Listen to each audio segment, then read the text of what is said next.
In this episode of the podcast, I talked to Umut Sagir, who, like me, has built his career at the intersection of finance and technology. After studying engineering in Turkey, Umut worked in car production briefly in France, and then pivoted into finance, working for companies like Deutsche Bank and Danske Commodities across Europe. Our wide-ranging conversation today spans from Umut's interesting career to technical topics like machine learning packages to some more philosophical ideas about perception and artificial intelligence. If that sounds interesting to you, then you're welcome to join us. Fantastic. Great. So there we go. Well, it's nice to meet you. Nice to meet you too. I only heard that Gil had been talking to you within the last week. So I know very, very little about you and how you met Gil, and I'd love to learn more. So maybe we could start with how you met Gil. Yeah, definitely. Initially in the inception phases of PyFi, Gil and I engaged on content creation for PyFi. And that was mainly around demonstration of tech tools in finance. So we worked with Excel add-on. Another our friend is the founder of Pixel. PyXL. Yeah. Yeah, Tony Roberts. Yes, indeed. And another one was OpenBB actually, which is like open source terminal for, similar to our alternative Bloomberg terminal. Mm-hmm. So, yeah. Okay, yeah, I'm looking back at the site and I'm seeing that you've written some of the blog posts, a couple of the blog posts that are on there now. Mm-hmm. Yeah. Okay. And I've created some like small clips of demonstration for using those tools in the financial context, things like that. Okay. And so it sounds like you are going to start producing more content for PyFi and maybe leading some classes soon. Is that right? Potentially, yes. We have Potentially. There's the strategic decision from the PyFi side. I'm sure you know, and then we're trying to be most aligned in my involvement in that project in the future. Okay. Like these near-term decisions. So still to be determined exactly what that looks like. For the very specific how it will look like. Yes, I'm also we're sort of getting ready to launch. My consultancy is a slightly different business model, which also includes technology implementations in finance. So I anticipate January to be extraordinarily busy, but we'll of course try to do that, and we want to definitely do that, like without quality reduction to existing clientele, to the services for the existing clientele. So everything needs to align properly, but I think it should be all right. That makes sense. Is this Cold Almond? Yeah, this is the legal entity, but there are different brand names that operate under this legal company. Okay, but you do consulting projects. Yeah, mainly for since around 2017. This has been my main work. That's your main work. What made you interested in working with PyFi to begin with? Oh, that's just a natural interest zone when you take programming and whatever edge cutting tech is around that. It could be neural networks or machine learning scope in the programming universe, and then to introduce that to practical applications in finance. And I don't know how exactly we crossed paths with Gil, but it's just instant interest area, obviously. Okay. And yourself, would you is it okay to like I understand the format of the podcast mainly is around your questions, but is it possible to have a little bit of dialogue at times? I think the more the better. Feel free. Okay, excellent. And would you like to tell me about yourself a little bit as well? I know you worked at Wells Fargo, um, Hmm. and my knowledge is quite limited to that. And you founded uh, startups after that. Yep. So I studied finance in school. That was my bachelor's degree.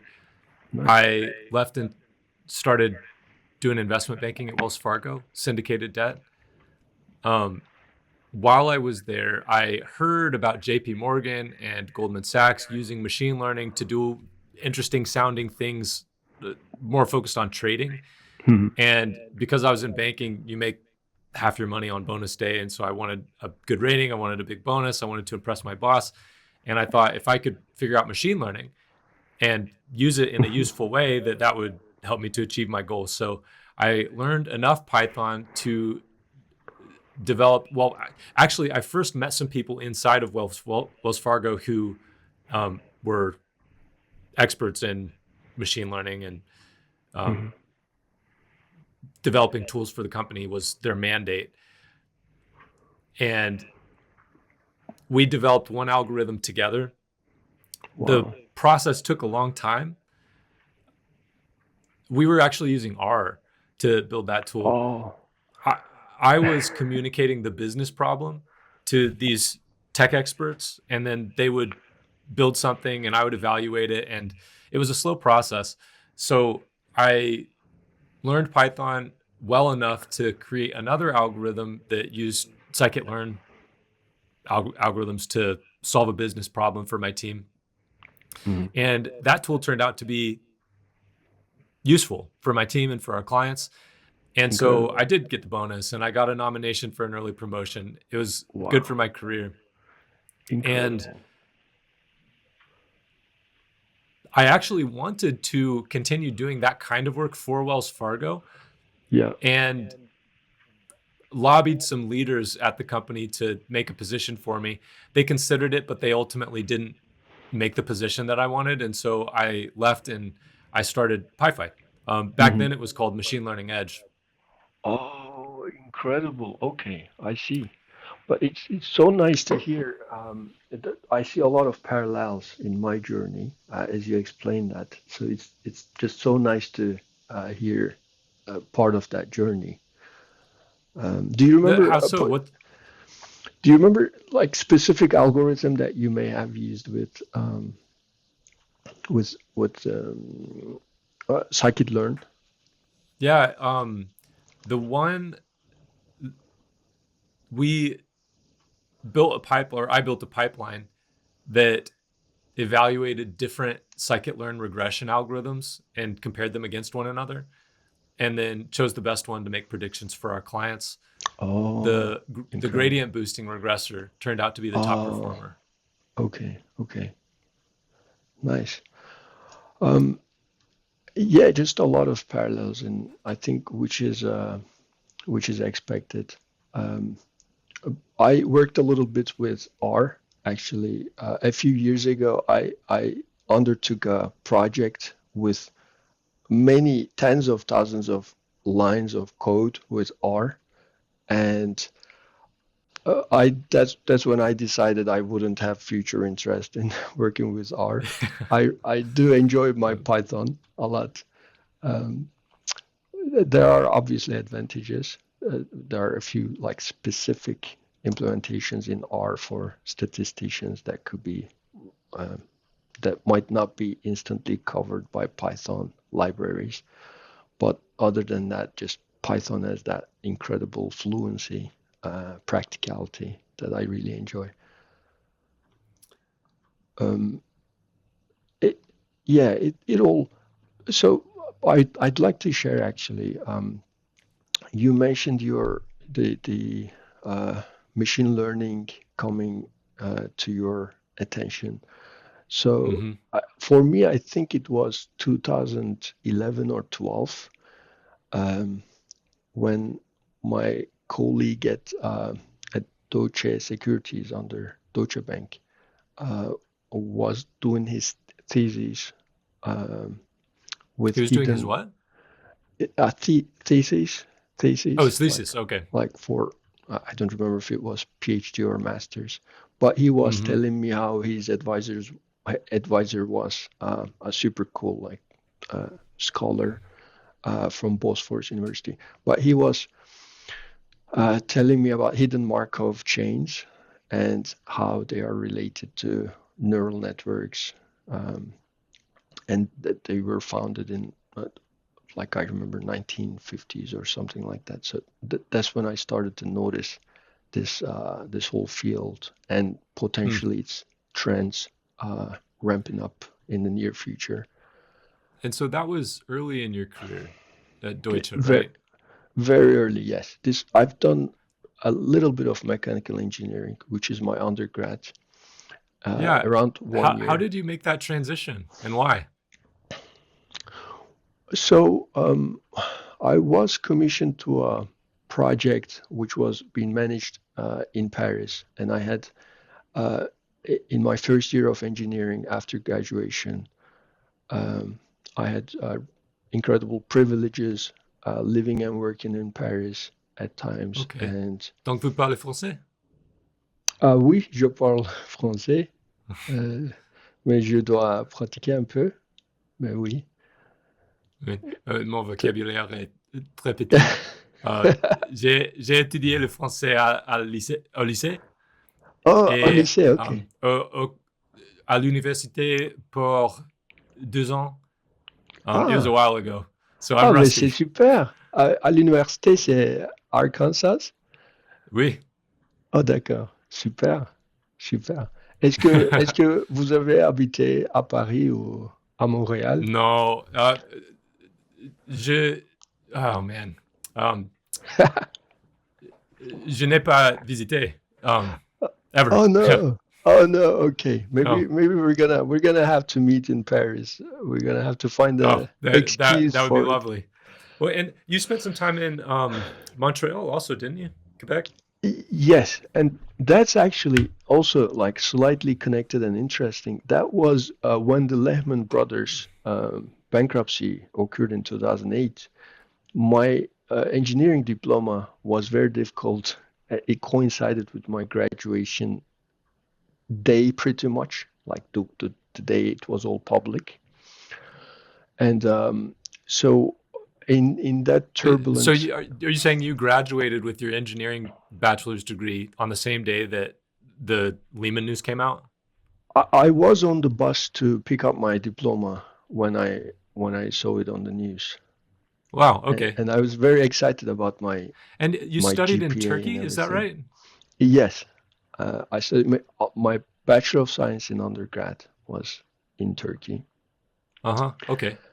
And I had a student exchange year in the United States, and then I came back to Turkey to finish my diploma, to get my diploma, finish my studies, and then on the bus I read about the news, which created like the whole effect in the industry, and it was quite disheartening, I would say, for a fresh graduate.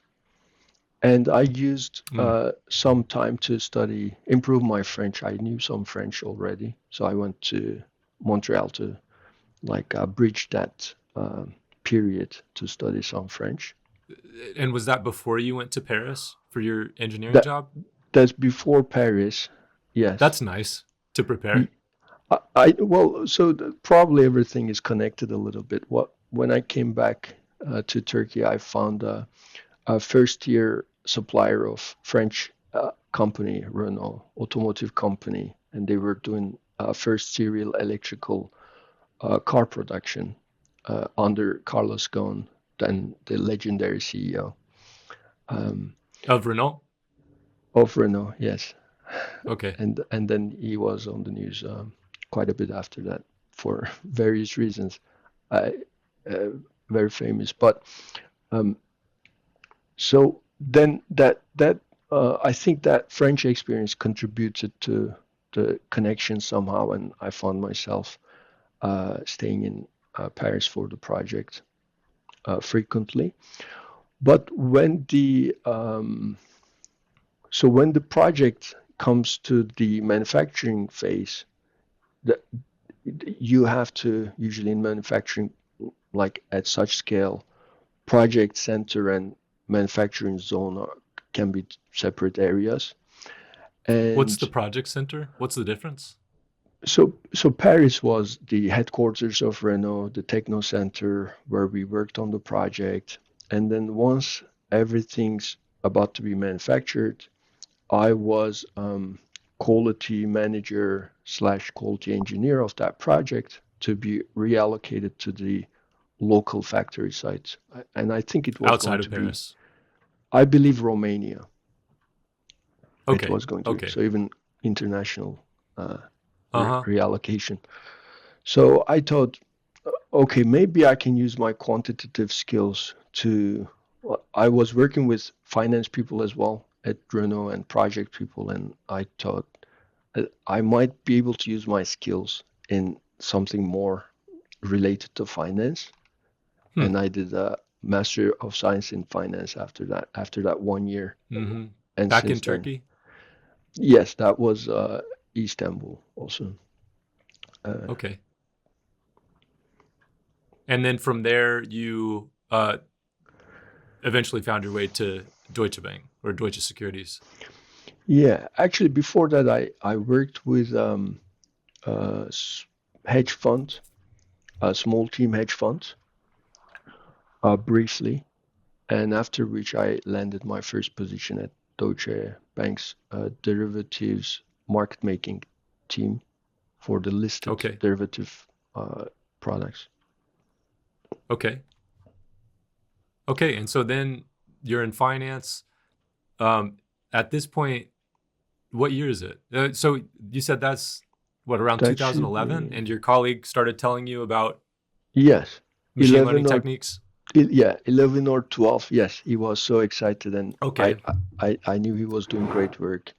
So, and everything was so manual around anything machine learning or artificial intelligence or hidden No Markov scikit-learn chains. package. I don't remember any scikit-learn, but maybe it was there primitively. Definitely Hmm. not to the extent it is today or was like even 5 years ago. Okay, so you have transitioned into finance. You have this engineering background. You're technically oriented. Um, where do you go after that? Well, so I continued in finance. I really enjoy, uh, and I have been enjoying the finance industry with the technical implementations. And my experience at What do Deutsche, you enjoy about it?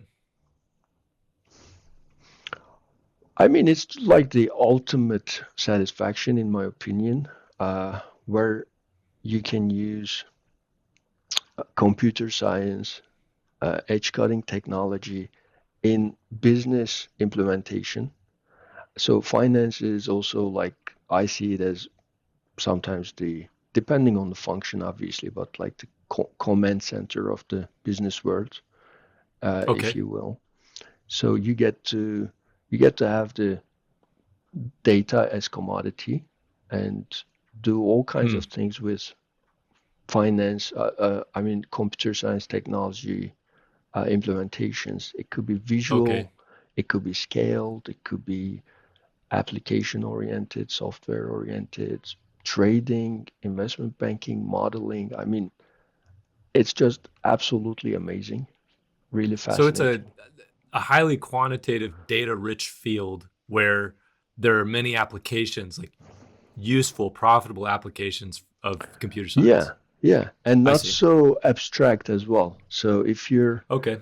if you're doing firmware, I mean, firmware wouldn't be abstract either, but there are obviously some fields that can feel abstract in computer science, but in finance, it's never abstract. You just get to see the results, your impact. It's really incredible. Hmm. Okay. And After so I Deutsche, interrupted you. You're, yeah. yeah. No worries. So after Deutsche, basically, I had banking positions, um, Garanti Bank, which is probably one of the two or three largest banks in Turkey. I worked as a international subsidiary coordination associate, which also overlapped with some investment banking duties. Then I had before that actually, I had a brief position as an economist at another bank's headquarters. And then eventually I got recruited by a Danish energy trading fund. And then I co-managed a energy portfolio for a few years, for around 3 years there, where so throughout these years, my tech involvement or tech utilization in my role has exponentially increased. Okay. And so you're in Denmark doing that role? Yeah. Okay. So you've been all over. You've traveled a lot. Yeah, I've been lucky, but I met people who traveled a lot more than I myself. Mm. Especially the more I travel, the more I meet people who some people travel a lot. I'm not sure if I'm in that category. Mm. I'd Okay. like to be one day. And so you're working, you said, as a trader? Yeah, well, pretty much, yes. You're managing Uh, a portfolio, yeah, continuing to use technology more over time.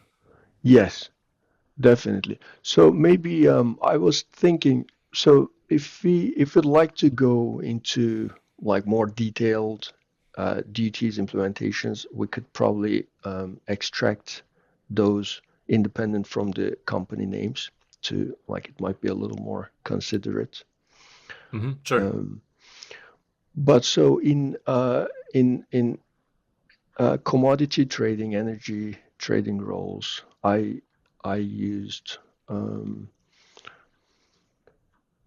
I started using a lot more database tools for increased amount of data storage or a speed of the operation as well, or other efficiencies compared to like Hmm. more primitive tools. So database tools, programming tools, Python, uh, machine learning models for basically forecasting of supply and demand side, especially in energy, could be pretty complex or at least differentiated from the traditional finance. Okay. So you have the weather effect on all energy consumption and production. Yeah, I did an Um, internship at ConocoPhillips in Houston, and so I'm a little oh, bit familiar with that. I just spent a few months yeah, working with them, but I remember yeah, listening to their finance team. They would write explanations for the varying, like the variance between actual production and their forecasts, and they often mentioned weather. yeah, yeah. Weather is big. I, I actually that's another area of passion probably. Uh, it's it's just something very satisfying about modeling weather or working Hmm, with weather in detail. It that's affects us interesting. as it affects us personally. It affects the markets. It affects our energy Hmm. consumption. Uh, I really enjoyed it, and And so, is that something that you? I Yeah. have a captain's license as well, which my one of my banking supervisor actually dragged me into. But so that's also when I had to study weather in very detailed fashion. And that's sailing, boating. Yeah, yeah, Okay. Huh. Wow. Okay. So you one of your banking colleagues dragged you into that and you had yeah. to study weather and then did your interest develop more from there?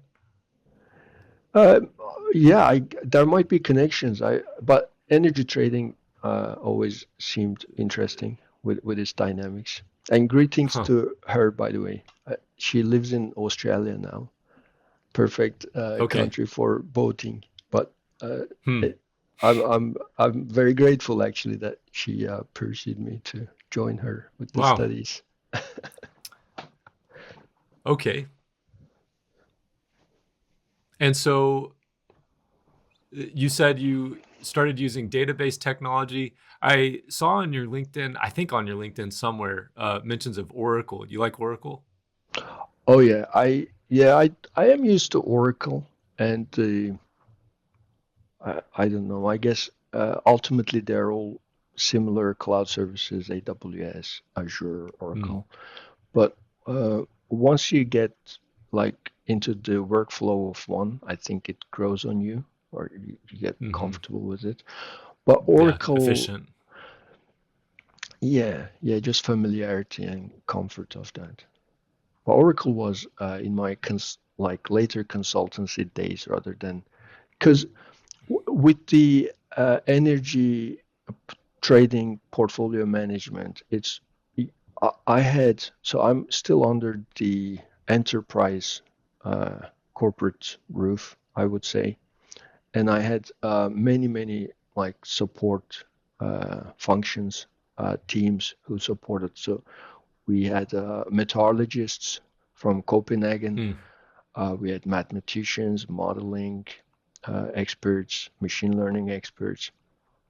Um, and so I wouldn't actually design the like database infrastructure myself, and I didn't Hmm. touch anything like Oracle back then.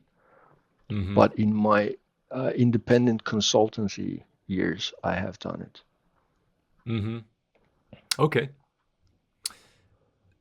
When did you transition from working under the corporate roof to doing your own thing?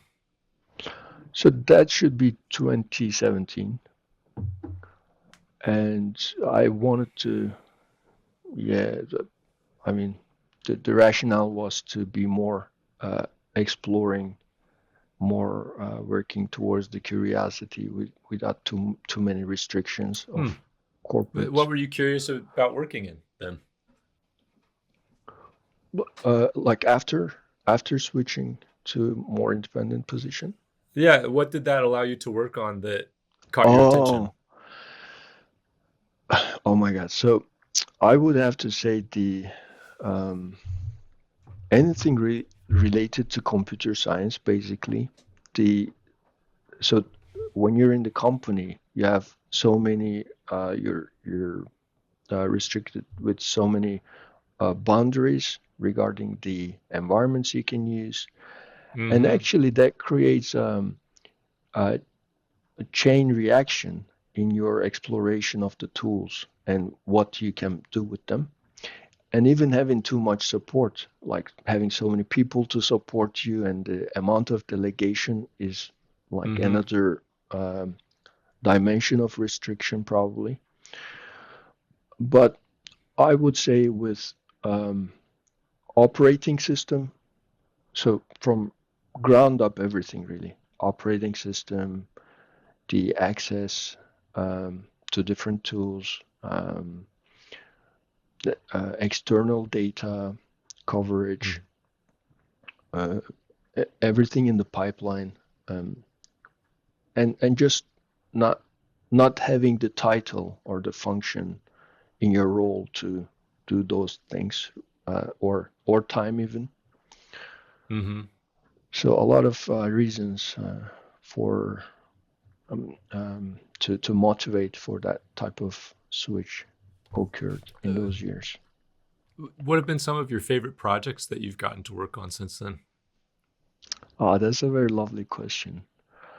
I I really enjoyed uh, my finance positions and pretty much everything I've done in those roles. Um, like I remember, I in my first that hedge fund experience, and I can tell you more about it maybe some other time. But I got to work shoulder to shoulder with a central bank president, and these environments are incredibly pro intellectuality, pro learning, pro growth. Hmm. I And I appreciated really, that about investment banking. It was fun to yeah, be surrounded by such high performers. yeah, yeah, yeah. And that creates the environment for where you like push each other, especially if it's healthy, to have the mentor relationships.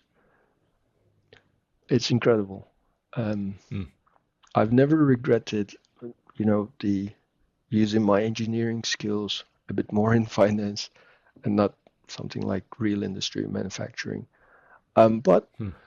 um, also, I think there's a saturation point with that, with that, when you're in that corporate world or in a specific role. I think there's a saturation point to, Meaning you can only get so creative with technology, building new solutions because of the scope, the limited scope of your role. yes, versus when you are just free to explore with computer science, nowadays neural networks, LLMs, like everything that comes with it. Um, Hmm. I so recently yeah. encountered a Einstein quote. I should be able to pull it up pretty quickly. He said, "Everything that is really great and inspiring is created by the individual who can labor in freedom." Ah, yeah. Well, yeah, that's very nice. But it's also quite obvious. When you look at history, like all these polyglots, that they've achieved such incredible levels of mastery, but they were all experimenting with multiple domains Yeah, freely. Da Vinci. Yeah, Yeah, right. there are so many And of them. that's hard to manage. It's not a good cog in a machine. It's not a good industrial component. So plugging that creativity to business, yes, that there are gaps to be bridged for sure. Yes, if that's what Mm. you mean. Yeah, that is what I mean. I think about, I recently Yeah. listened to a Steve Jobs interview, the Lost interview, that apparently emerged relatively recently after people thought it was gone forever. Um, he Oh. recorded it after he left Apple, but before he rejoined. Um, and it, he shared some insights. I haven't listened to a lot of Steve Jobs interviews, but apparently some unique insights. Mhm. And one of the things that he talked about was how important it is to hire people who he described it as people who get the content. But I think what he means is people who are masters, who have had the freedom to explore a domain enough and explore their curiosity enough to find things that they want to fully grasp. Yeah. Yeah. And uh, he said the people on our team who made the Mac, these are musicians, they're poets, they're historians. They just happen Oh. to view hardware and software development as the best medium to communicate, he said, this feeling that they have. It's like we have this idea, we have something that we want to express, and Oh my God. Yeah. instead of conveying that through like oil paint on a canvas, we're making the Macintosh so that we can show people this idea that we have in mind. But he also Yeah. said it's extremely difficult to manage these people, but you deal with it because they're so valuable. Yeah. Well, I think we have our homeworks as adults in the society to Hmm. to manage different aspects of our personalities as well. So with the, how crazy you get with the creativity, I think it doesn't have to be that way, but sure, it tends to be that way. That chaos, I guess, comes with the territory sometimes. But I'm sure it can be tamed with support, especially Hmm. Well, so I a little interrupted you better. again. No worries. You were talking about. I was asking you about your favorite projects. Do you remember Hmm. where we left off? Yeah, definitely. I'd love to, like, I'm still reflecting on the question, but one thing I wanted to also mention, the parallels we started with, the parallels that were evident in your career and potentially my career. Um, I remember how much bandwidth was restricting me as a finance professional, portfolio manager, trader, etc. When I was communicating with the tech teams, IT, software engineers. So in that communication, you are the ultimate domain expert usually, and in in the markets, in whatever financial function it is, and then they are the ultimate coding experts, the software experts, architects. So in bridging that gap, actually, I think that's probably one of the main things that influenced me to cover that side as well, because it was just frustrating to see Hmm. a lot getting lost in that Mm-hmm. communication. Yeah. So yeah, you mentioned something like that, and then I Yeah, remembered. I see. Yeah. It's valuable to have. Yeah,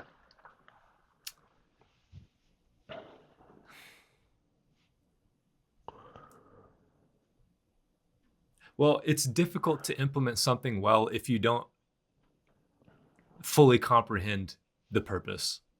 I mean, impossible. And so what ended up happening in my project was the people I was working with who could write R and understood the machine learning tools would take time implementing something badly, and then I would have to take time evaluating that, and I wasn't fully qualified to do that. And yeah, so it yeah. was That's just exactly what I mean. an extremely inefficient translation exercise. Yeah, that's exactly what I mean. It's like speaking different languages. They speak Spanish, you speak Italian, and you understand Yeah. some, but ultimately there's a lot of efficiency issues. Yeah. That's So, interesting that you encountered that same problem and it motivated you to learn. oh, so much. And the more I was becoming more, a bit more masterful, if you will, with what I'm doing in finance, the more I started to become frustrated because I wanted to Oh. see like what's in my mind. I Mm-hmm. wanted to like produce it very quickly. Mm-hmm. Um, so it's Hmm. a bit difficult to uh, like answer the which was the most enjoyable project, um, because I think I'm I won't say maybe even I'm proud of myself in engaging with projects that are interesting with me and well aligned with me, mostly. So if I reflect on pretty much every single one of them, I feel like I loved all of them. Hmm. Um, so, but lately, um, so I've created as a diary of my computer science learnings, programming, Python, machine learning studies. I created holypython.com. That was Mm-hmm. quite enjoyable project. I worked with, I got to work with some government departments in AI adoption lately. I really enjoyed that, which also entails a bit of translation from the tech language to how they can implement or make good use of it for, you know, either for their own internal workflows or for public benefit. So that kind of work I enjoyed a lot. I've been working with consultancies in similar fashion in incorporating AI technologies in consulting workflows, um, that I've enjoyed a lot. And recently, actually, I had a deep learning fellowship in London in the uh, Machine Learning Institute. Mm-hmm. That was also incredibly satisfying, to kind of delve into the architectures of neural networks. So did that allow you to develop a lower level understanding of the technology than you Yes. had before? Oh, Okay. yeah, exactly. Well, technology in the scope of neural networks and AI models. So we would build AI models from ground up or Neat. hack them to kind of. serve us with like different use cases, or tweak visual transformers, or plug them to like different transformers, multimodality, fine tuning, and all kinds of things with at the algorithm level. So PyTorch level, obviously not binary coding, not that low level, but PyTorch is a great equivalent, I think, of scikit-learn in the AI You said model. it's a great what? Great equivalent, I would say, of Oh, equivalent. Okay. scikit-learn, where like Okay. it for machine learning algorithms and this for neural network architecture. Okay. I've heard of it for a long time, but I've never used it. I know I was in that exact situation before I sacrificed my entire summer this year. Hmm. So this was like June, July, August, probably. Okay. Um, the libraries make everything a lot smoother and enjoyable. Otherwise, Hmm. I mean, there's also lots of fulfillment in the very low level work, but just getting to the result would require so much time if we didn't have Oh, if you're working at that level. if we didn't have a lot of the libraries of modules of PyTorch. Mm-hmm. I Yeah. don't It'd know. take a long time if we had to make the circuits ourselves. Oh All the yeah, logic gates and yeah, yeah, definitely. at some point we have to trust somebody.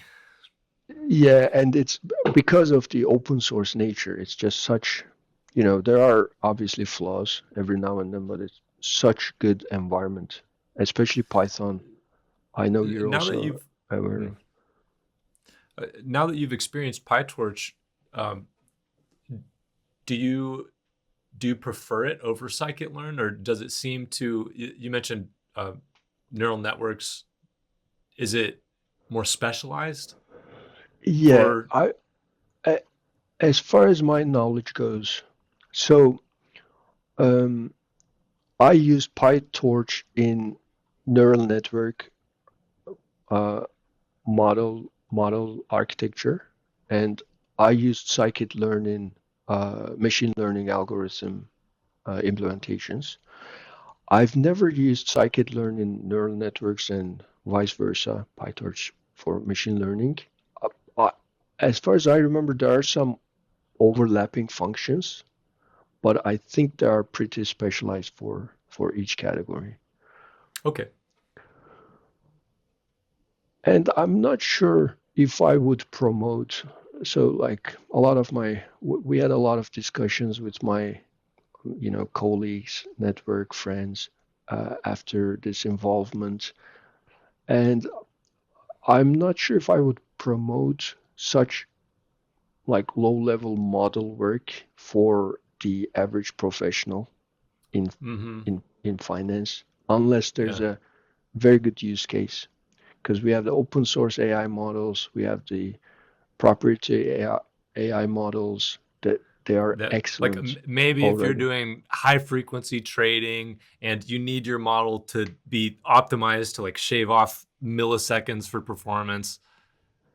Pretty much. Yeah, there have to be very specific use cases or sometimes confidentiality and for like on-premise solutions, etc. could make sense. But like majority of my engagements, I don't really see that use case. Yeah, that makes sense. So I'm curious to know. Well, I actually have two questions. Since we're talking about the Machine Learning Institute, that is a big sacrifice to do that full time for the summer. Why did you decide to do that? Like curiosity is a big one with PyTorch and so I'm already giving AI consultancy services, and just the more understanding of these technologies results in more confidence, even if Mm-hmm. you have to decide what not to use sometimes. So Mm-hmm. that still yields in great confidence. So I Mm-hmm. knew it would be great investment. Just to, I like my summer vacation, but it also coincided with some legal work. Actually, uh, I've been in London 4 or 5 years now. You were saying you were, mm-hmm, you're curious, you're doing this work, you're consulting on AI implementation. You want to have a solid foundational understanding, even if it's understanding what tools not to use, so that you can have more confidence as you're doing that work. And it sounds like you got what you were looking for. Yeah, definitely. That was one of the reasons, and um, that experience of coverage, the architecture, how the models work, different nuances. I highly appreciate that as a technical mind, I would say.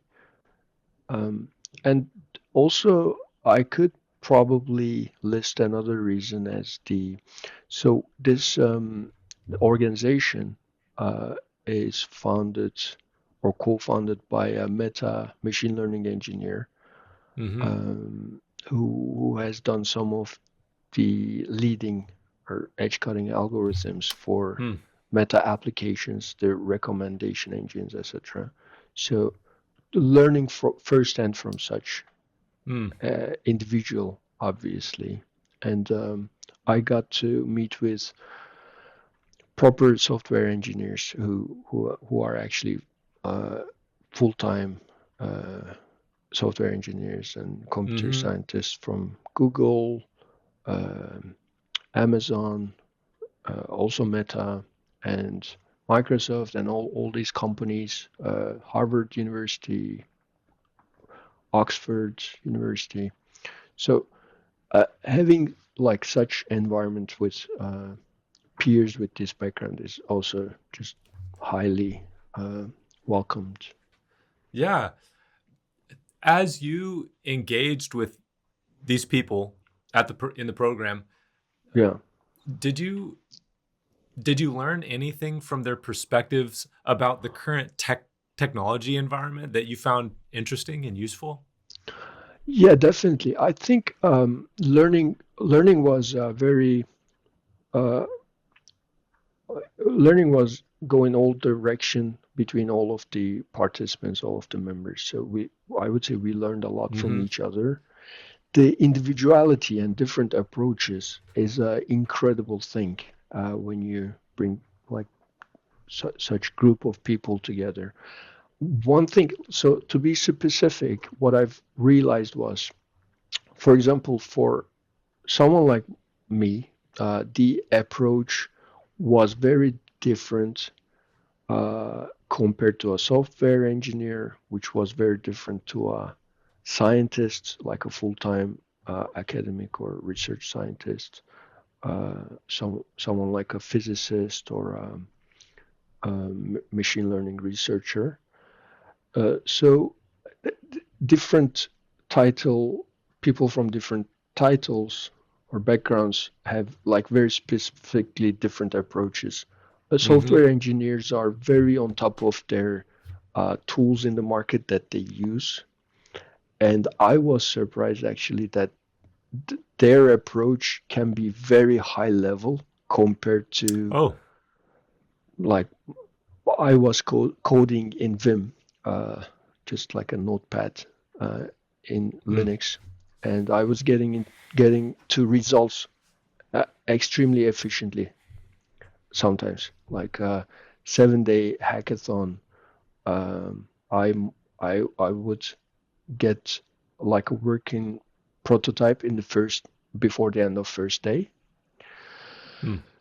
and I think the reason that there must be advantages in that is when you are in full control of your environment, and if it's very crude and uh, low code or um, primitive in a sense, then you get to kind of control um, the deep learning algorithm specific uh, parameters a little more efficiently.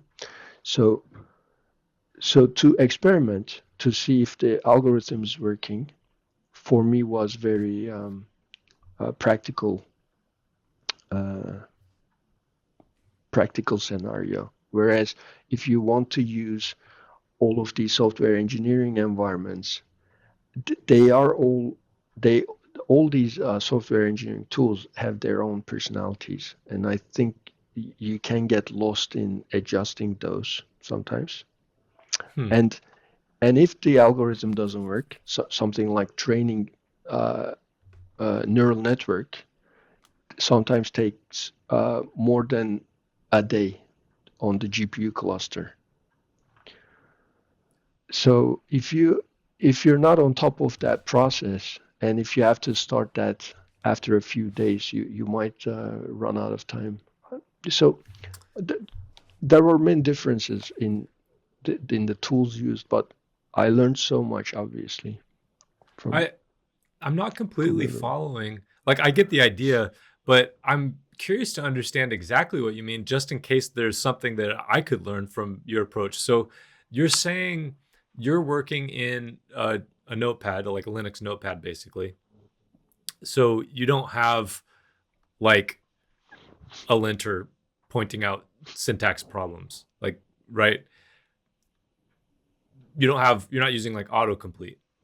You're not passing off tasks to uh, Exactly, GitHub Copilot. exactly. And Um, I'm not using uh, servers or front end tools. So I'm testing everything on the CLI, on the terminal at that point. okay, and so what can you help me to understand what the advantage is? I was surprised to hear you say that you did things more efficiently that way. Well, yeah, it's debatable, obviously. But so what my approach would be to test the algorithm first.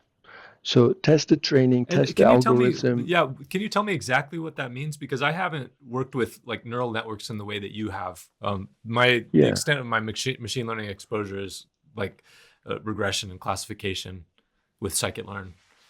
which is the like base of everything, really, which is incredible. So we have Thomas Bayes' grave in North London, I think it should be, Hmm. who started the Bayesian statistics, ultimately the father of statistics. Um,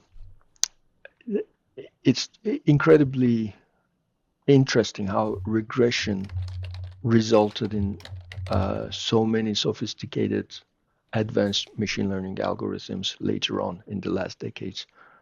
Hmm. Um, but so, for example, um, let's say you have a tiny model with tiny amount of parameters, and let's say you reduce the training data to a very small data set, just for the sake of initial proof of concept experimenting.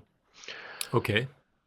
So With the intent to eventually create a more complex model with more parameters and train it on a larger data set. yeah, because you are deciding on the architecture of the model at that point, or the So what kinds of hyperparameters. decisions? Okay, so you're deciding what kinds of hyperparameters you want to include, like which. Yeah, what kind of hyperparameters, what kind of perhaps even like so there's the training component and the inference component for after you train the model, what kind of inference algorithms you may use with the Mhm. model. And There so are many specifically, different ways. Yeah. sorry to interrupt. I just want to like I'm trying to grasp everything that you're saying. So at the Machine Learning Institute, you're building large language models, like you're training large language models from scratch. That's right. Yeah. Okay, so you're talking about like LLM inference, Yeah. and is the idea that you you're testing these toy architectures, like miniature architectures, and you don't expect these small examples to give you your final optimized result, but you want to compare alternatives to get a rough idea of which approach will give you better results. And then once you make that rough decision, you can then move on to confidently build out the more complex version of the tool Yeah, that you want to make. yeah. And So then you don't yeah, have to discover after spending a day. Tell me if I'm getting this wrong. You don't have to discover after spending a day training that you made a bad architectural decision and start over. yeah, on that direction, yes. Or training, or so also some of my knowledge is a bit too fresh, but I'm remembering as we speak. So, for example, vocabulary is one of the components of the neural network models, and when you're building everything from scratch, there are a lot of similar nature things to vocabulary, or just nailing the algorithm itself, or where, like, which library exactly that comes from, because there are some redundancies even inside PyTorch, or we may have used some other libraries as well. And in getting that formula to work, so the software engineer approach, typically, again from my observation, is to have the full environment working, set up everything, the GitHub repo, the environment management tools, or even the server applications. It could be backend, front end, so all of that. But the thing is, if you do that full pipeline, so we have to keep in mind we're working with data. Still, this is ultimately, for, in my opinion, this is more data work than software engineering at that experimenting phase. And when you spend the full effort or time resources, even before deciding if the formula is working or not, and then potentially it takes 24 hours or more, depending again on your formula of training efficiency, training algorithm, the iterations, all the hyperparameters that are involved. So that's so so introducing that uh, result validation in the later stages of software engineering is, I think, it can get very, very messy. Okay. So go ahead. So basically, like, I enjoyed really the learning a lot about software engineering, but I really also enjoyed hacking perspective to get the algorithm ready, get it to the proof of concept, to produce some results, to make it work to some degree. Then I would feel very confident in this completely new uh, system methodology that I'm using. Everything's new, and then I'm confident that this specific formula will work. Then I would also just be very confident with using my more low-level environments. So it Hmm. could be Vim, it could be deploying to Oracle servers, which is also just bare-bone Linux most of the time. Okay. So it sounds like your approach to this project, for example, which I guess is the way that you work in general, is similar to the lean startup approach of entrepreneurship. Are you familiar with the lean startup?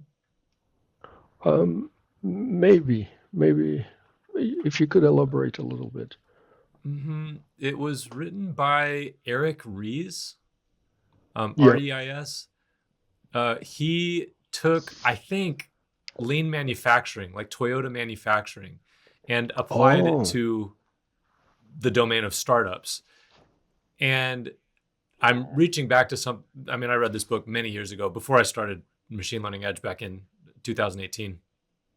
Um, but the idea is you want to build as little as possible to invalidate your assumptions. Like, how little can I build to Uh, reveal which of my assumptions are incorrect and how.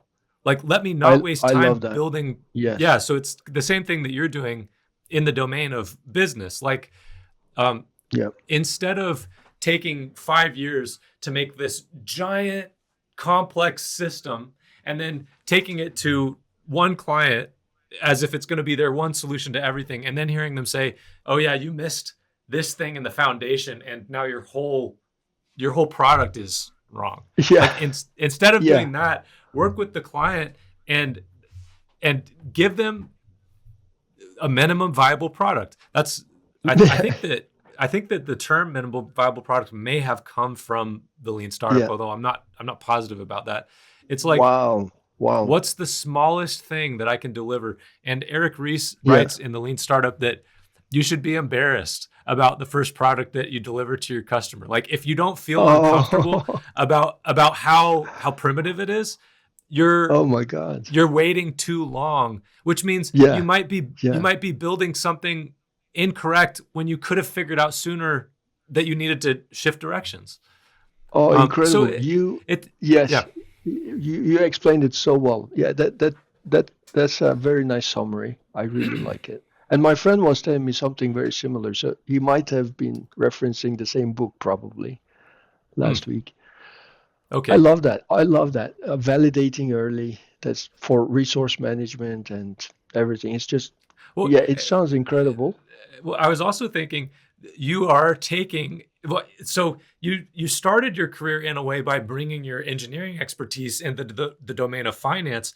But when you invest your time so carefully in the Machine Learning Institute, for example, it's as if you're taking your finance expertise into engineering and working as a good engineer or working as a good investor of your time.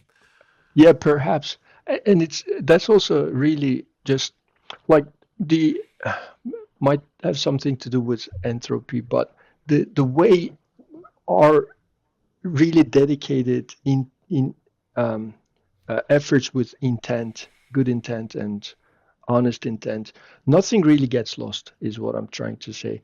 All the expertise in XYZ domain, XYZ company, everything ultimately connects really nicely when in retrospective. It may not feel like that all the time, but nothing gets lost. It's incredible.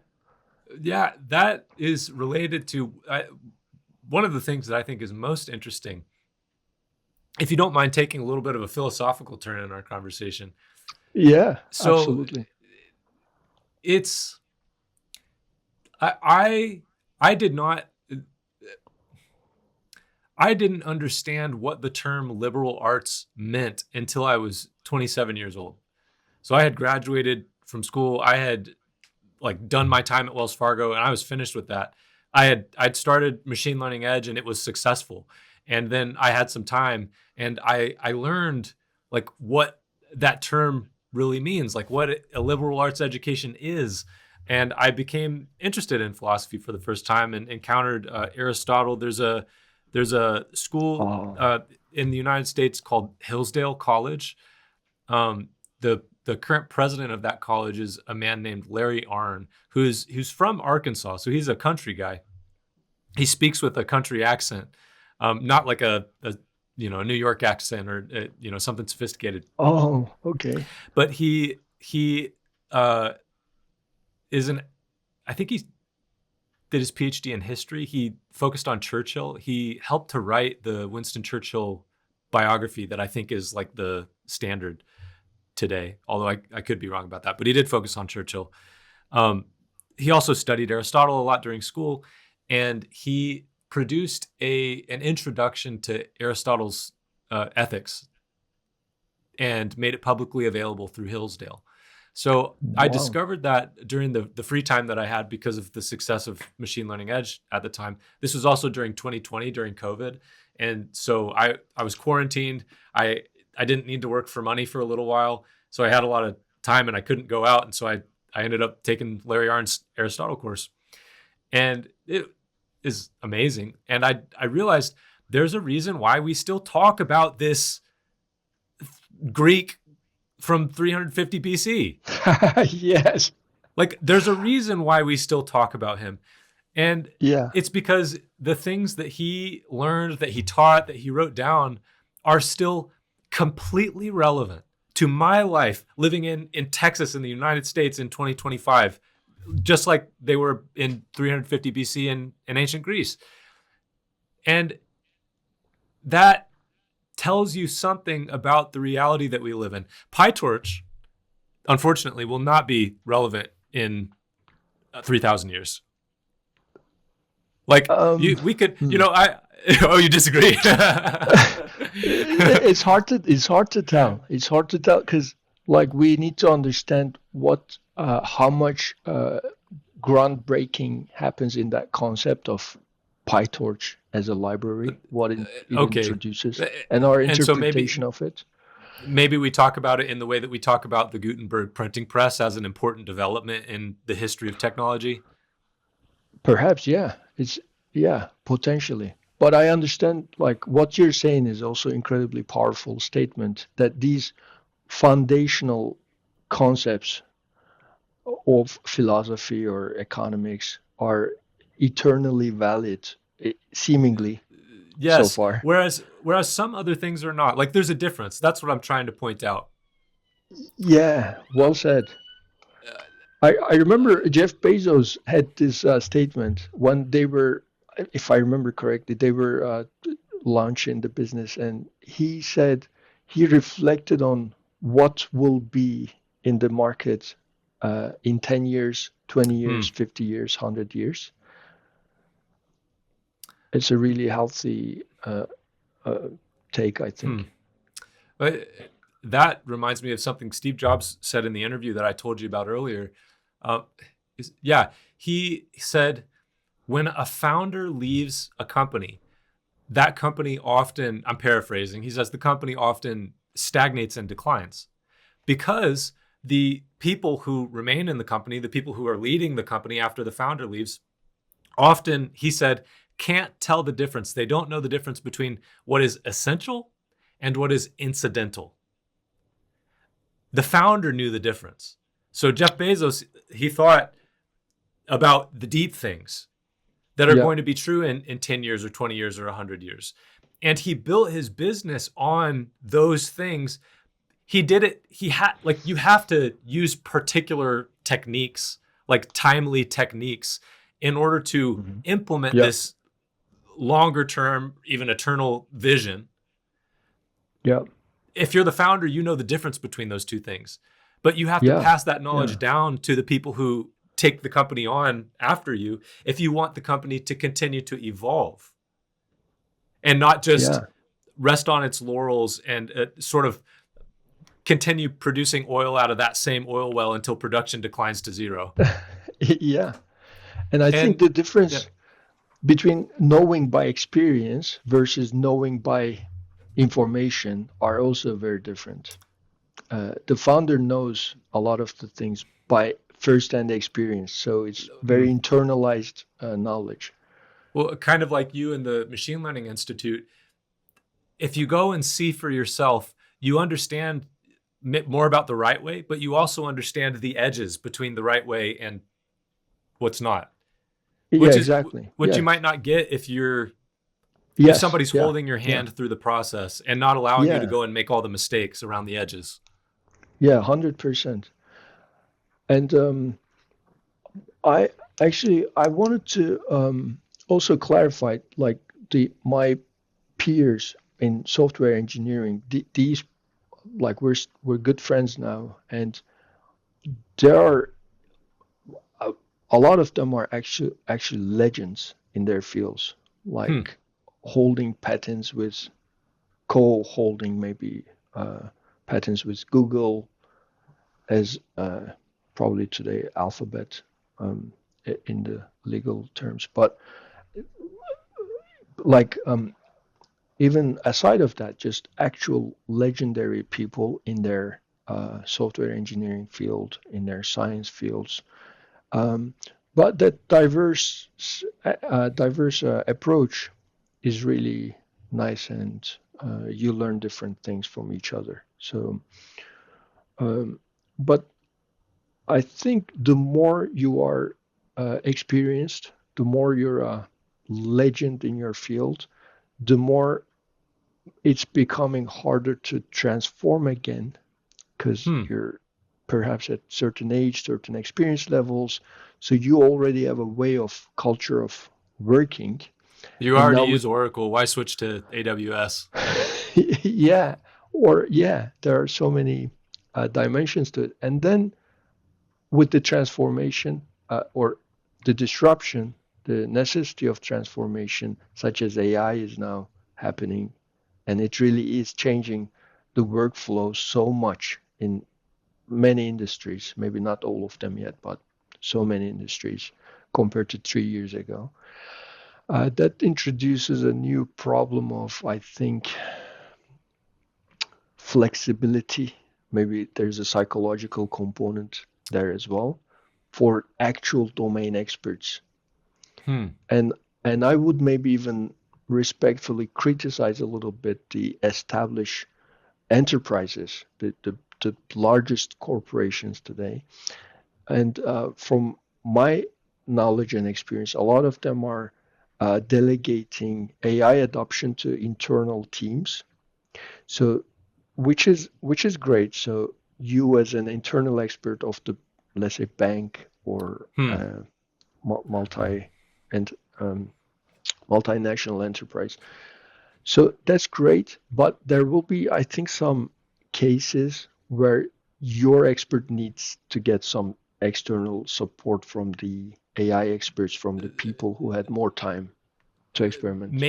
Maybe even merely to help you. I know this isn't only what you're saying, but maybe even merely to help you to let go of what is incidental that you've invested heavily in that is now maybe approaching obsolescence. Maybe there's something better, and Exactly, yes. it would be nice to have an external consultant who isn't as emotionally attached to that investment to tell you it's Yeah, time to move on, it's time to transform. yeah, yeah, but letting go is a tricky skill to have. It's not always so Hmm. easy.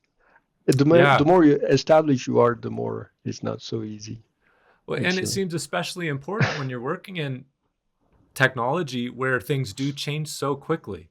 And also, they do require a large investment. Like you spent a lot of time at the Machine Learning Institute getting up to date on the cutting edge, but like eventually some new tool will replace the ones that Yeah, you've studied, or like PyTorch itself will definitely, evolve into something different.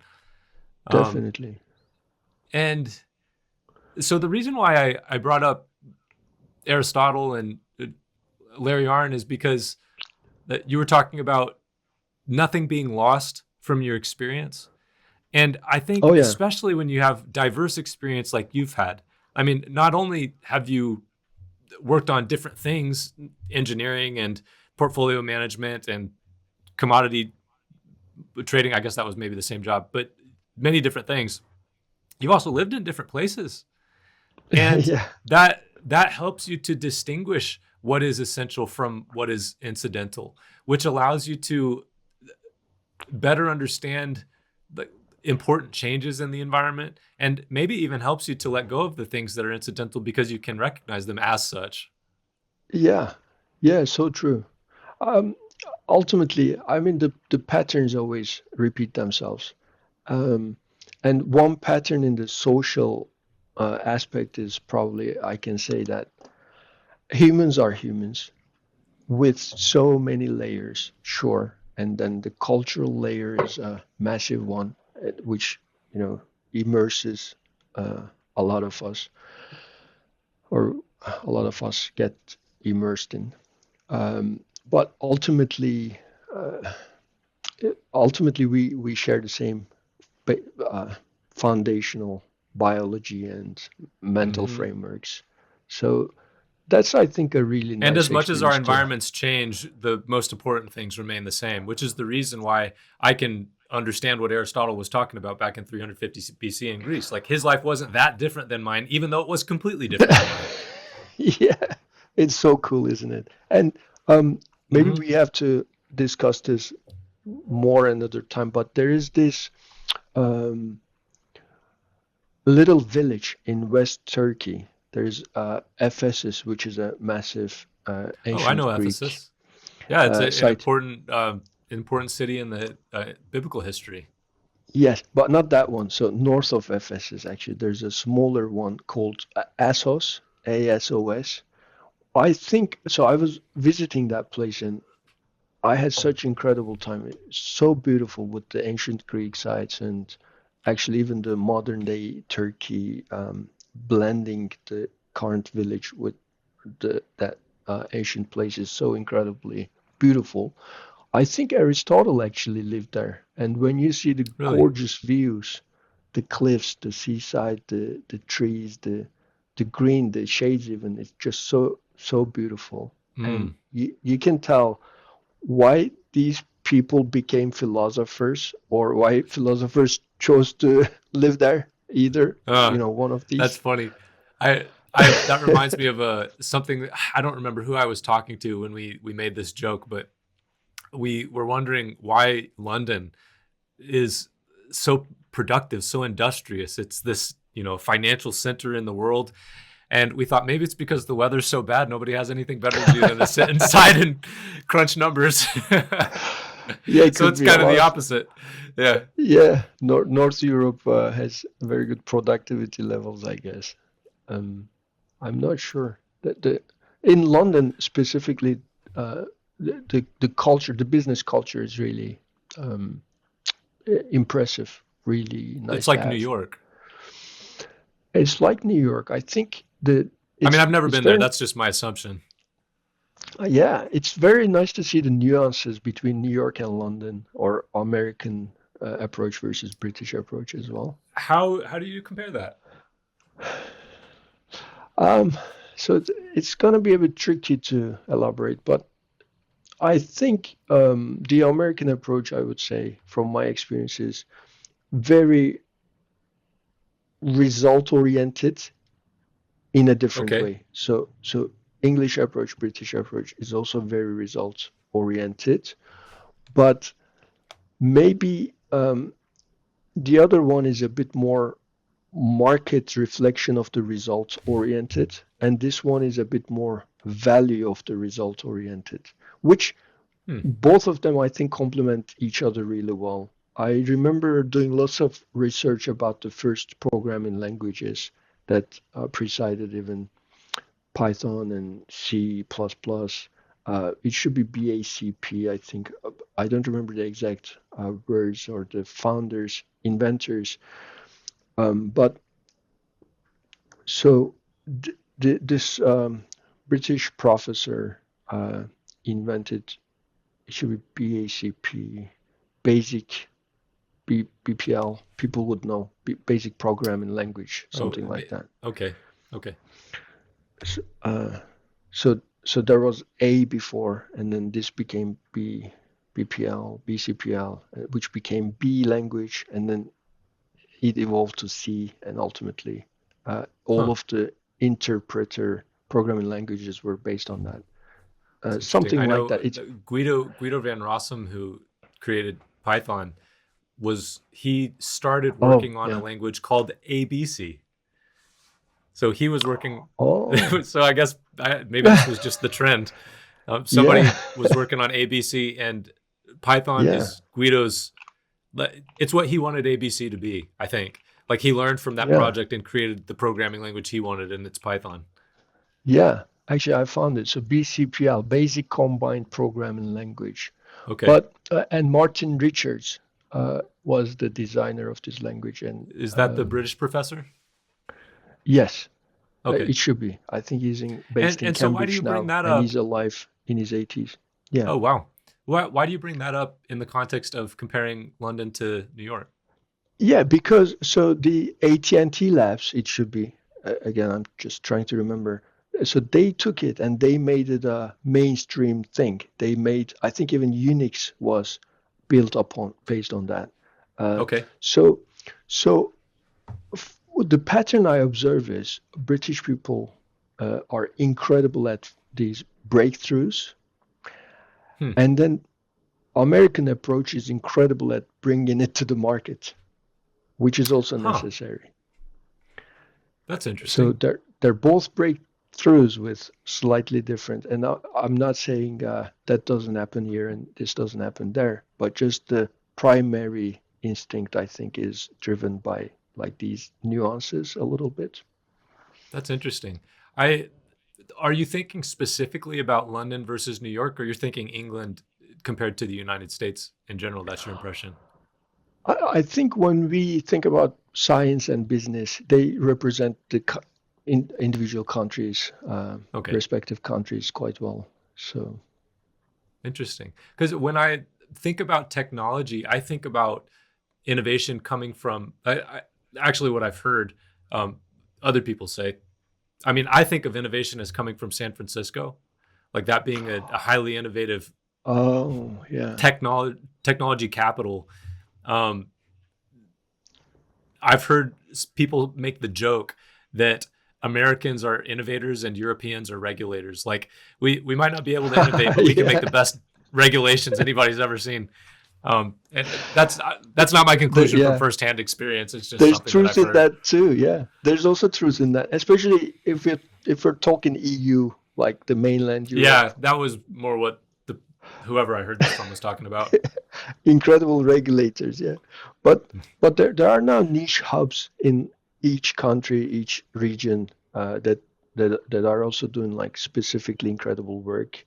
Uh, for example, Nordics for renewables and Mm. Amsterdam for maybe some of the engineering applications and uh, so and in the US I know there's like Austin and uh, Yep.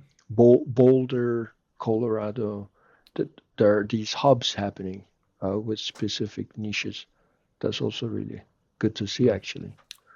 Okay, so um, do you have time for one more question before we go? Definitely, I wanted to mention one more thing. Please. So you mentioned the domain, like the experiences uh, becoming useful uh, in other domains in our past. Like we both mentioned it. But for example, so one of the engineering concepts that was my favorite was regarding motion equations in dynamics and advanced dynamics and um, even fluid dynamics. Meaning being able to predict motion, like projectile motion, and you said fluid dynamics. Yeah, yeah, Okay. pretty much, and all of the mathematical and physics equations around it. So I, I think my interest in those courses benefited me both in finance and IT or computer science. The trends in the market are motion as well, and they have a Yes. velocity, they have an acceleration, Mm-hmm. and it's mind blowing how these very fundamental Hmm. concepts can be observed in so many things in life, in Because the science, in universe is nature. patterned. Probably, yes, the seed algorithms are uh, observable in a lot of cases. Hmm. And then now we have the similar trends, so not just in the financial markets, but also in the IT world with the new transformations, disruptive technology, and you can you can see the acceleration in that momentum with the tools being introduced. Mm-hmm. So so yeah, I think when you take an honest interest in anything, I think that just nothing gets lost in life. Hmm. It's a really Hmm. nice thing that I appreciate discussing this with you because it's really good to be aware of. Yes. Agreed. So my last question is, what technology are you most excited about right now? Wow, technology. So And if you have more than one answer, that's okay. no, definitely. So my answer, I think, would be not a specific technology, but I think there's this saturation of technological, especially from the practical sense, maybe saturation of technology happening, uh, especially in the last few years with AI and with all the advances. So um, it creates this disconnection between people, between fields, between experts, basically fatigue of technology, I would say, is what I kind of observe a lot. That a lot of people are trying to catch up, and it's pretty much impossible because the independent breakthroughs happening. And then I reached, personally, I am at a point where I really value bridging the gaps, connecting the points, the implementation of technologies, and how they can be connected with different domains, different use cases. So if that makes sense, the utilization of technologies that are existing already interests me the most at the very moment. And do you mean that like existing technology as opposed to emerging technology? So like what we have with AI, the existing level of technology, I think that it's enough for so much implementation throughout the world already. And yes, I am excited to see that continuity of those advances in AI, so the models become more and more capable. But really, there is at the moment an adoption in the industry, a gap of adoption already with the existing technology. So that's really exciting to me. But sure, like I'd love to see AI to incrementally get a little more better, a little better, a little more sophisticated. But so, for example, we have the visual transformers, visual models.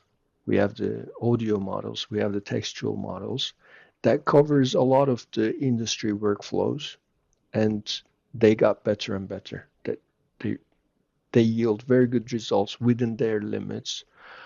If we touch the keyword intelligence, I think that probably would demand its own dedicated program, probably. But this I respect a lot. Sir Penrose, is it Richard? Sir Penrose, who's a mathematician who's been working on consciousness and intelligence, and he suggests the artificial intelligence is a misnomer for this technology that we have. Okay. So if that's the limit, within that limit, well, it's incredible what we have. And I'm not sure curious, if we will exceed that. I maybe we don't want to go too far down this rabbit hole, but yeah. In what way does he say it's a misnomer? Well, like in terms of consciousness and intelligence, the models are really that you query that database with neural networks in a very, very sophisticated and efficient way. But is it really intelligent in the way that a biological being can be intelligent, like you and me or some animals? Yes. So how are you on time? I'm all right. Yeah. Okay. Me too. Yeah. No worries. But we can stop anytime. This is just for fun. Yeah. Excellent. So one thing that people have asked me since I started PyFi, which began as Machine Learning Edge, is they'll talk about some tool and say, is this machine learning? And I'll say the line's kind of blurry. Like different people define that in different ways. Like is a single linear regression machine learning? Yeah. Like, and if not, like where, like how complex does it have to become to cross the line and become machine learning? And if a single linear regression is machine learning, like is a Where's the line between that and a calculator? Yeah. Because a single linear regression is No just one knows. it's just, well, because there's no line. Like Yeah. I mean, maybe I shouldn't say that. Like, there are places where we can draw non-arbitrary distinctions between one technology and another, but Yeah. what we're just processing logical operations with machines. And this is something that I tell people in the introduction to Python class that we run, that I start with this. I say, what's Python? And eventually somebody says a computer programming language. I say, okay, what's a programming language? And they say it's a way to tell a computer what to do. And I say, okay, what's a computer? And then nobody answers. Actually, that's not true. I think I've had one person give a good answer before, but most of the time everybody's silent. Mm-hmm. And then I tell them about Gottfried Leibniz's stepped reckoner. Are you familiar with that? Stepped reckoner. It's not really. I'll send you a link because I think that you would appreciate this. Cool, it's an early calculator. Oh, okay. Yeah. Yeah. It's a mechanical calculator. Yeah. Here. I just sent you the link in the chat. Okay. Blaise Pascal actually beat Leibniz. I think sometime in the 16th century, Blaise Pascal created, I think we call it now the Pascaline, which is maybe the first calculator that could do addition, subtraction, multiplication, and division. He made the first model out of wood. Wow. Yes, but it was functional. But I like using the example of the stepped reckoner. Are you looking at it right now? Yeah, I am. It's incredible. I love this stuff. And it reminds me I think Sumerian calculator, they had some tool that like abacus that made calculations. Is this that ancient? Yeah, it's like kind of circular. I think I might have seen what you're talking about. There are very variety of tools probably. Like I've seen a lot of the varieties of these, but I've never seen this particular one. So cool. Do you see the rotating cylinder?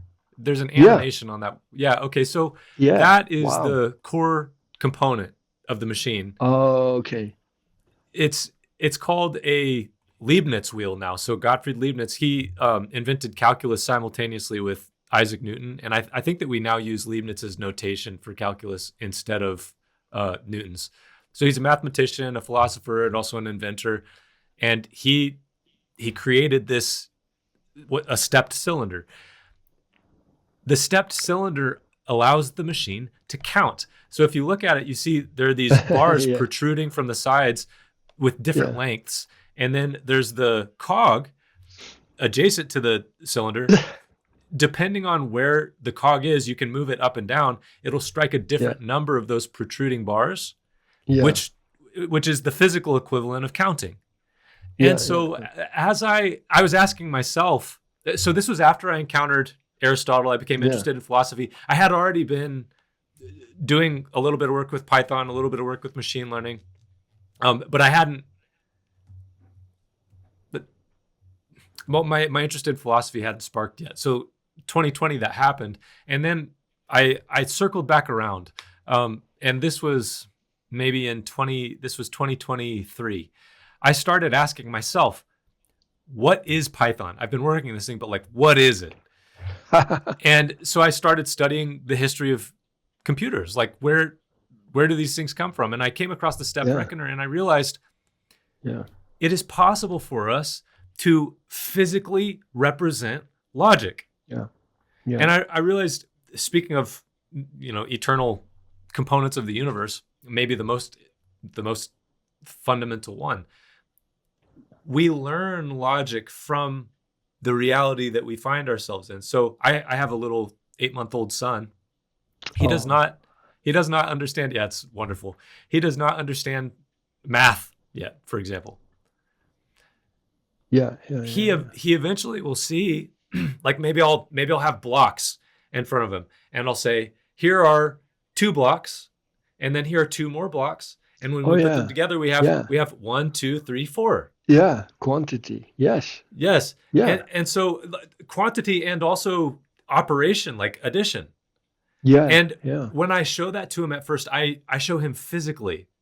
I don't ask him, what's the square root of 16 before he's able to do 2 plus 2.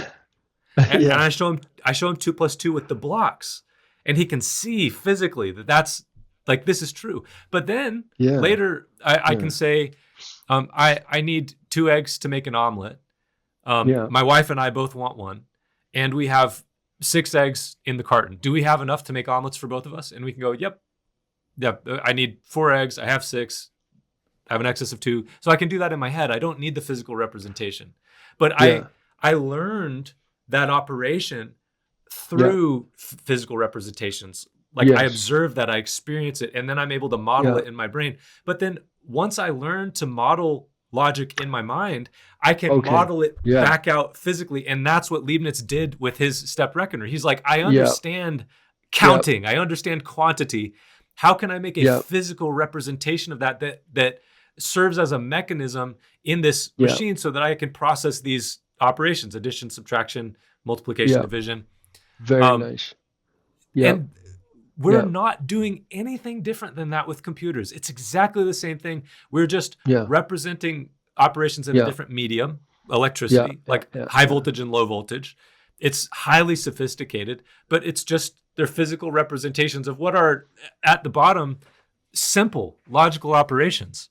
Yeah. So when you think about what the neural networks do, which appears so impressive in a bit of a illusion way, in my opinion, is it's mimicking all of that data representation. So you're feeding it. Meaning What? my model of logic that I develop in my mind from my experience of reality. No, not even. I No. wouldn't say logic so much. But so, for example, you wouldn't teach your 8-month-old the square root of 16 before you teach him the additions or the basic operators or the numbers themselves.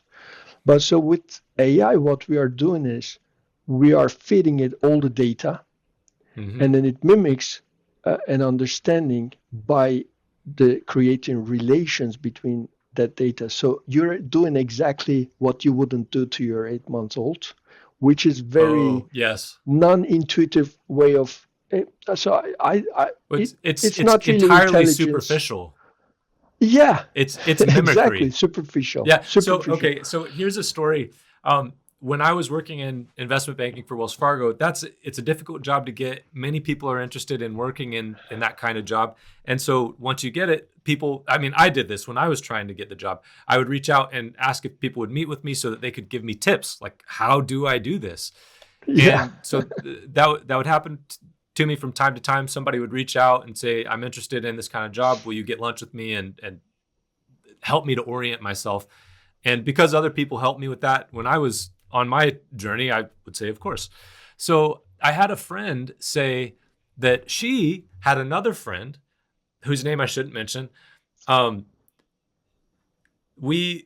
she was interested in banking and she wanted to get lunch. Okay. So I sat down at lunch with her, and this girl started talking about, she started using finance words. Like, she was talking about mergers and acquisitions and syndications, but she was using them wrong. Like, she was just very confidently acting she knew. This can happen.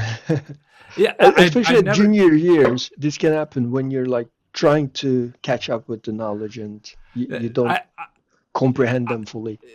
Yeah, and I've seen, you see people do this. I think that we have to discipline ourselves not to do this, because we sometimes want to act as if we have more knowledge than we actually do. And so I understand that it's an easy thing to do, but I have never seen anybody. I've never seen anybody do it like this. It's like she was speaking nonsense, as if she was using the words correctly, like finance jargon. And I'm sitting there thinking, do you think that I don't know what these words mean? Like, do you think that this is just what people do? Like, they just learn the words and they fit them into these common patterns. Incredible. Yeah. You see? So AI So AI it's, can feel like that, doesn't it? but it's so sophisticated that it tricks people. Yeah. Well, it gets it right. Yeah. Like it often uses the words correctly, but it has no more understanding than this girl did in our lunch conversation. Yeah. And it's good to And so know. And Penrose says yeah. it's not Yeah. really intelligent, like maybe emphasis on the artificial. Yeah.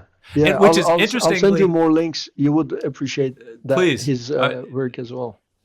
I'm noticing that people involved in AI, like developers of frontier models, are and other people working in technology are often dropping the artificial. Like Microsoft, I think this was at Oh. the opening keynote of their recent Ignite conference where they showcased their new developments. I'm pretty sure I heard someone at that conference. It may have been somewhere else, so I don't want to place the blame unfairly. But I heard somebody recently say, Yeah. like, talk about what you can do with unlimited intelligence at your disposal. It's like, well, yeah, that Yeah. would be nice if that's what I had. Unlimited intelligence. Wow. Yeah, yeah. So I appreciate Penrose's objection. Yeah, right. So there's also this other perspective, actually, we could add to that. The information representation in the neural networks uh, consists of data. So that digital data, basically, and digital information, which could be text, code, modality-wise, visual, audio, and at the moment that's pretty much it. So that's probably the whole coverage. Maybe one or two different data types could be added to that. But if you think about what we experience intelligence, the dimensions we also have are all the senses of human. Mm-hmm. There's smell in the information, in your environment, in the object, all the relations. There's touch. There are feelings. That there are chemistry-based internal processes that create feelings. So all of that is also information that is working in tandem with the intelligence, the real intelligence that we know and Yes, experience. in And synthesis with in each other. synthesis, yes, exactly. And also there are probably some components such as gut feeling, insight, there are spiritual concepts that we don't know exactly, but there are also Mm-hmm. like an additional dimension of insight on top of that. Yes. A lot of the inventions come to these brilliant minds in history when they are doing absolutely nothing after years of hard work, when they're Hmm. dreaming or relaxing. Yeah. Edison used to sleep in his lab on purpose. He would put a metal ball in his hand and he would sit back in his chair. He'd put a metal plate underneath the ball on the floor. And he would, as after working on a hard problem, if he was stuck, he'd sit back in the chair with the metal ball in his hand. And as he was Oh, falling asleep, he would drop it on the plate and wake up. And apparently that would put him in just the right state. oh, I see. Okay, yeah, I heard it before. Yeah, yeah. Yeah. The, So so yeah, I, they're all I'm missing. one of the best things that I've ever learned is we perceive the world in terms of affordances and obstacles relative to a goal. We perceive the world in terms of affordances and obstacles relative to a goal. The reality that we find ourselves in is incomprehensibly complex. Blaise Pascal actually wrote Thought 72 in Pensée, the collection of his notes, which I've heard is one of the most beautiful things written in French, but my French is not good enough for me to appreciate it. So I read it in English. But the idea in this note, Thought 72, is I find myself located beneath incomprehensible greatness. Like you've seen the video, like animations of zooming out from planet Earth to see the solar system and the Milky Way galaxy, and it's just Yeah, yeah. The mind-bogglingly scale. great. It's too Yeah. great. But I also find myself sitting above and equally incomprehensible smallness. Yeah. You know, we can zoom in Indeed. with a microscope and beyond. Yeah. And somehow I have to navigate this, but I Yeah. can't wrap my mind around it. How do I do that? We have a problem. We have an attention problem. Like, where do I can only really pay attention to one thing at a time. And so right now I'm talking to Yeah. you, and like, Yeah. instead of every other thing in the universe. Wow. Yeah. Yeah. Like, Respect to man, you Daniel won the gold Kahneman. medal of gold medals in my attention. Yeah. Thinking fast and slow. Okay. Right. And so how do we make that decision? Like, how do I decide to pay attention to you instead of any number of the infinite things that I could be paying attention to? It's because I perceive the world through a framework of value is one way to say it, but goal. Yeah. So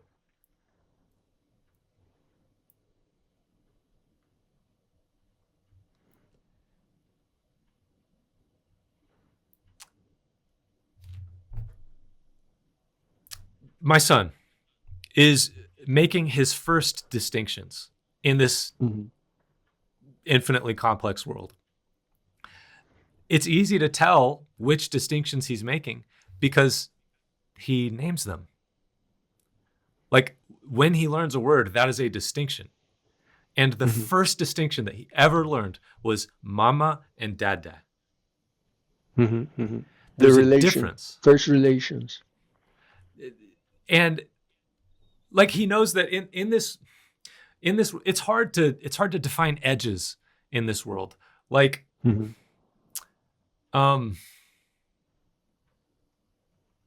if you look at a mountain range, you can point to a mountain and look at it and say, yes, that's a mountain. And I can look at it too and say, yes, that is a mountain.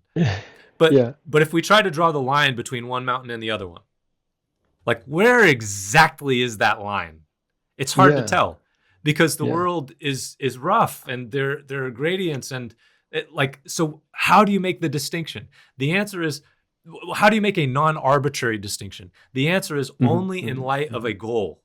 Only in light of a goal can you make a non-arbitrary distinction, meaning value, meaning like the distinction between one thing and another allows you to accomplish something. Like, you can think of the distinction itself as a tool. So like, here I have a cup and I have a mug. I have two different words for these two objects. Why? Because I use them for a different purpose. Mug is a category. There are many objects that I can call by the name of mug. There are many objects that I can call by the name of cup. Why do those objects, those instances, all fit into this category? It's because they serve the same goal in essentially the same way. Like, this is good. I mean, it's for drinking liquid. This is good for drinking hot liquid. It's more insulated. It's ceramic. Yeah. But So good. I can also group them together. Yeah. So, for example, like right now I'm in my office. My desk is mostly clean, but now I have this cup and this mug. So I could say, when we're done talking, I'm going to clean my dishes. Why do I group those into? I used one word to refer to these two things. Is that valid? Yeah. I've now erased the distinction. Why? Because I'm aiming at a different goal. I have something to clean. What do I have to clean? The dishes. Incredible. Yeah. That's a very good elaboration, actually, how we assign meaning to objects or concepts. And I think, if you don't mind, I'll try to land the plane. Sorry. The reason why I bring that up in the context of AI is because, well, you know this from your work in machine learning. Machine learning requires an error metric. Like a single linear regression requires an error metric. You're trying to minimize the error. And a machine can do that. A machine can work toward that goal. It can make distinctions between like greater error and less error, and work toward finding the best solution. And all machine learning works in this way. We can quantify error, which means we can represent it physically. but we cannot quantify. Well, Yeah. The in every the meaning of application, the error. Yeah. What it represents exactly. Yeah. it's We cannot quantify it. that quantity is a proxy of something that we value. It's a Yep. proxy for something, just like money is a proxy for value, but it's not value Yep. itself. Yep. And Yep. so Yep. we perceive the world through a hierarchy of value. Like, yes, it's good for me to have money, but not for itself. It's because that it allows me to do something that's worthwhile. I don't just want pieces of paper or numbers in my bank account. I want to do something with that. And so what's on top? We could say maybe the most valuable thing we could say is maybe goodness itself or perfection itself, what Aristotle called the good, like the good. And we because of all of our different experiences, our diverse experiences, we develop a sense of the good. And the good and the ground of reality being, those are the same thing. So things that are good correspond well with reality, like the thing that determines what is and what is not. And we get a sense for that because we're constantly experiencing it. We're constantly experiencing the ground of being. We're constantly seeing things come into being and change and cease to be. And so we're interested in Rome because this great empire came into being. How did that happen? It fell. How did that happen? That tells us something about the reality that we live in. We're interested in magnificent companies, Facebook. How did that happen? Yeah. We study it because it tells us something about the reality that we live in. And so we come to know the good, what Aristotle called the good. You have a sense of that. I have a sense of that. The machine does not. Yeah. And it's impossible to quantify. We choose proxies. Yeah. So money is a proxy for the good, but it's not a perfect proxy, obviously. Yeah. And so with machines, they're always removed from this sense. And I think it is only because of this sense that we have intelligence. Because it's the goal that allows us to make meaningful distinctions, like non-arbitrary distinctions. It's the ultimate goal. And it's the reason why we can communicate with each other, is because you know the same ultimate goal that I do. And so we have the same words that group objects into the same categories, and we can, we have similar experiences as you move around, Turkey and Europe, and I'm down in Texas and Charlotte. Incredible.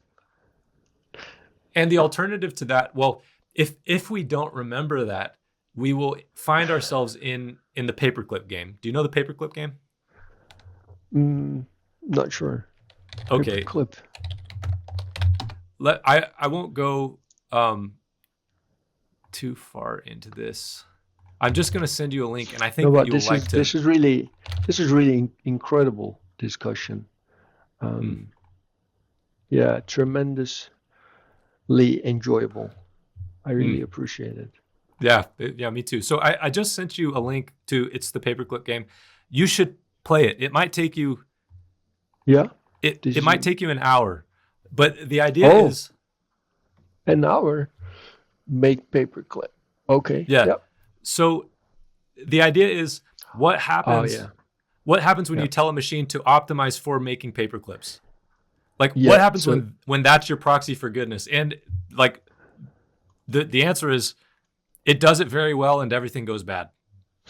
Wow. Okay. Incredible. So there's some microeconomics here, isn't it? Unit cost, manufacturing. Okay, I'll have to check it out. It looks very interesting. Yeah. Thank you. Thanks for letting me go on my tangent. Oh no, I really appreciate it. It's really it's so nice to discuss, and it keeps opening new dimensions. But so what, as you are explaining that, I was thinking again, how much information from our real existence the AI is missing as of its state today.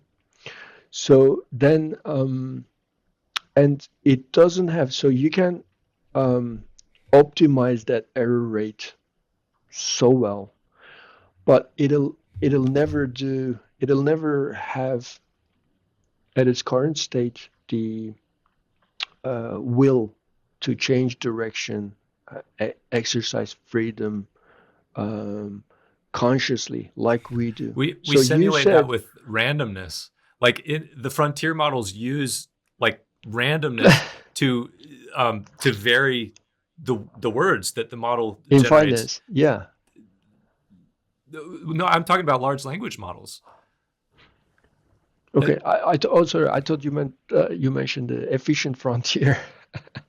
No, I The mean portfolio. like large language models output is partially a factor of a Oh random yes, yeah. of a random engine to Yeah, simulate. It's yeah. part of the To illusion. It simulate. simulates freedom. Yeah, Because yeah, otherwise you would yeah, ask one prompt and the machine would process that prompt through its model and you'd always get the same answer, which would feel robotic, yeah, which it is. yeah. No, it's very misleading to think of that randomness as the randomness you observe from a human, from Because their well, consciousness. there's really no such thing as randomness. It's just patterns that we don't understand. Yeah, but also like the conscious decision has such a different dynamic, the feel, the vibe, like everything about it is so different than the programmatic randomness. But that's Agreed. really a Agreed. very different thing. Um, but then, so I think ultimately the direction this will evolve to potentially is to unleash this in real world experiences so that it could collect data. Because Robotics. robotics, yes, but also involving the senses and the chemical presentation that we have in So robotics with somehow. sensors. Yeah, but so we are very primitive with the smell sensors currently, or any chemical reaction that results in feelings in us. Representation of that in robotics, I'm not sure where exactly it is. Me So neither. from the machine learning institute, I have this friend who's a robotics expert. It'd be incredible to have him on the call Hmm. right now to get his Hmm. updates. But we know like the smell and the feelings are not represented in robots so far very efficiently or at all even. So then I guess when you introduce all of that information from our real existence to the neural networks, maybe then it could start to have more sophisticated behaviors. Then we could start to discuss Well, consciousness or that makes intelligence. sense because we're seeing a step in that trajectory right now. Like we have now all Yeah, of the text data, for example, on the internet. That's a yeah, massive amount of text data. When we provide that to deep learning algorithms, we find that deep yeah, learning scales and yeah, the output of these models is better than anything that we've seen before. We've used deep yeah, learning before, but we've never trained such like models using so much compute, so much data, and we find that the output yeah. is better. So why would that trajectory not continue if we provide more data? Yeah, but will it have feeling? Will it have consciousness? Will it have willpower? That's Yeah, or is it still just a like calculator? so. Yeah, we're still at the like the like binary. We're still at zero. We're not even 0.1 because then we could talk about progress, but we're not even past the tipping point We're still at to Leibniz's step discuss. reckoner. Yeah, that's what a lot of people, like experts, think in mathematics and computer science, and some of the I people closer to yeah field. yeah. Well, we could go on. Regardless, it's very useful, and in business application, it's very exciting. Mm-hmm. In Mm-hmm. learning tools, it's very exciting. Or even as a like at personal level, I use AI all the time because Mm-hmm.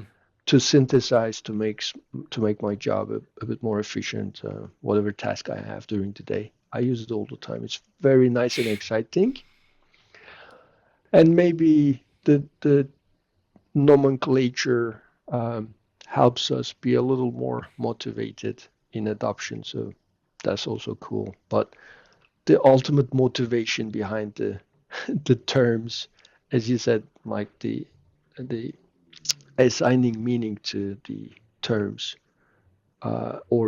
oriented around the use case or value, is a really nice concept Hmm. that you shared. So It's been the helpful to me ever since I learned it. yeah, it's really impressive. And then why business people or executives assign certain terms to some tools. There are usually a business or market oriented motivation or adoption as well, which is also great. Yeah. And we could talk about that too. Well, we shouldn't, so I won't.